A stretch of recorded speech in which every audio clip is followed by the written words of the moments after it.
जे सोडून गेले त्यांना परत घेण्याचा प्रश्नच नाही असं शरद पवार म्हणालेत। अजित पवारांबद्दल विचारलेल्या प्रश्नावर शरद पवारांनी हे उत्तर दिलं। त्यामुळे अजित पवारांसाठी शरद पवारांचे दरवाजे कायमचे बंद झालेत का अशा चर्चा सुरू झालेल्या आहेत। ऑर्गनायझरमध्ये अजित पवारांबद्दल लिहिलेल्या लेखावरही पवारांनी टोला हाणलाय। अजित पवार भाजप सोबत गेल्यानं ब्रँड व्हॅल्यू कमी झाली असं भाजपला वाटत असेल असं पवार म्हणाले। तो उद्धव जी ने साफ कर दिया कि जो लोग छोड़कर गए हैं उनको वापस नहीं लेंगे, लेकिन आपके लोग भी छोड़ के गए, आपके भतीजे गए, अब जो हार गए हैं उनमें खलबली मची है, तो आएंगे तो क्या आप साथ में लेंगे या कि नहीं लेंगे?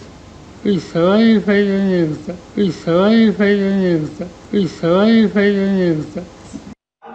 अजित पवार यांना जवळ घेतल्यामुळे भाजपची ब्रँड व्हॅल्यू कमी झाली, तुम्हाला असं वाटतं का?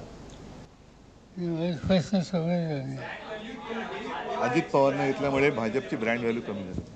त्याचा काय त्यांचा अनुभव काय तो त्यांनी सांगितलं, आम्ही त्याच्या कसं एबीपी माझा, उघडा डोळे बघा नीट।